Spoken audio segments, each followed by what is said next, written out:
അന്ന് മുഖ്യമന്ത്രിയായിരുന്ന VS അച്യുതാനന്ദൻ എന്നെ വിളിച്ചു. പോകാതിരിക്കാൻ മേല.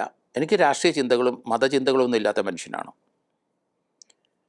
ഞാൻ അദ്ദേഹത്തിനെ പോയി കണ്ടു. DGP പറഞ്ഞു അത്യാവശ്യമായിട്ട് VSനെ പോയി കാണണമെന്ന്.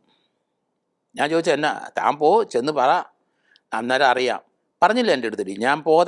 ഞാൻ ആ ഇടമലയാർ അന്വേഷണം ഉദ്യോഗസ്ഥനാകുന്നതിന് താല്പര്യമില്ല എന്നൊക്കെ DGPക്കും അന്ന് ക്രൈംബ്രാഞ്ച് DGPക്കും ഒക്കെ അറിയാം. ഞാൻ കൂടുതലും തെളിയപ്പെടാത്ത മർഡർ കേസുകളാണ് കൂടുതലും അന്വേഷിച്ചുകൊണ്ടിരുന്നത്. അതുകൊണ്ട് ഇങ്ങനെയുള്ളതിന് എനിക്ക് താല്പര്യമില്ല എന്നറിയാം. എന്തായാലും DGP എൻ്റെ അടുത്ത് അത് പറഞ്ഞില്ല.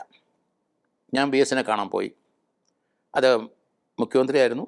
അദ്ദേഹം അവിടെ വിളിച്ച് അവിടെ ഇരുത്തി. അതിനുശേഷം പറഞ്ഞു ഇടമലയാറിൻ്റെ അന്വേഷണം ഞാൻ ഏറ്റെടുക്കണമെന്ന്. യൂസഫ് കുഞ്ഞെന്ന് പറഞ്ഞൊരു SP ഉണ്ട്, അദ്ദേഹം ഇപ്പോൾ റിട്ടയർ ചെയ്യണം. അതിനുശേഷം താങ്കൾ അന്വേഷണം ഏറ്റെടുക്കണമെന്ന് പറഞ്ഞു. ഞാൻ ഒന്നും മിണ്ടിയില്ല, മുഖ്യമന്ത്രിയല്ലേ.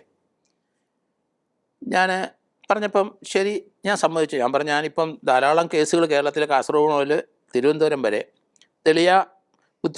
തെളിയിക്കപ്പെടാത്ത ധാരാളം മർഡർ കേസുകൾ ഞാനിപ്പം അന്വേഷിച്ചുകൊണ്ടിരിക്കുകയാണ്. സ്പെഷ്യൽ ഇൻവെസ്റ്റിഗേഷൻ ടീമിലെ അംഗമാണ്. ശ്രീ MB ബാലകൃഷ്ണനാണ് അതിൻ്റെ ചീഫ്. അതൊക്കെ അറിയാം എന്ന് പറഞ്ഞു മുഖ്യമന്ത്രി.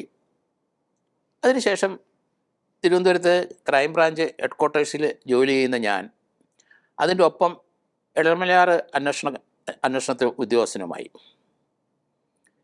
ഞാൻ അതിന് പ്രത്യേക ഓഫീസുണ്ട് തിരുവനന്തപുരം PMG തന്നെ. അവിടെ ടണ്ണ് കണക്കിന് ഇടമലയാറിലെ അന്വേഷണവുമായിട്ട് ബന്ധപ്പെട്ട ഫയലുകൾ അവിടെ കുന്നുകൂടിയിട്ടിട്ടുണ്ട്. അഡീഷണൽ ചാർജാണ്. അപ്പോൾ ഞാൻ അവിടെ ഒന്ന് ടേക്ക് ഓവർ ചെയ്തു. യൂസഫ് കുഞ്ഞ് സാറ് അദ്ദേഹം റിട്ടയർ ചെയ്തു. അപ്പോൾ ഞാൻ ആലോചിച്ച് എന്തുകൊണ്ടാണ് VS അച്യുതാനന്ദൻ എന്നെ തന്നെ ഇത് പിടിച്ചേൽപ്പിച്ചത്.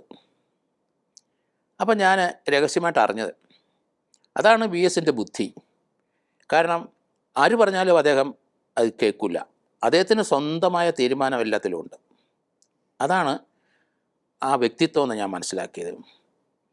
അത് ഞാൻ അന്വേഷിച്ചപ്പം അദ്ദേഹം എന്ത് ചെയ്തു, കേരളത്തിലെ ജില്ലാ സെക്രട്ടറിമാർ, ജില്ലാ പ്രസിഡന്റുമാർ CPMൻ്റെ 14 ജില്ലകളിലും ഉള്ള ആൾക്കാരെ വിളിച്ച് ജാതി മത വർഗീയ ചിന്തകളില്ലാത്ത കേരളത്തിലെ പോലീസ് ഉദ്യോഗസ്ഥന്മാരെ, DYSP ആൻഡ് SP കണക്കെടുക്കാൻ പറഞ്ഞു.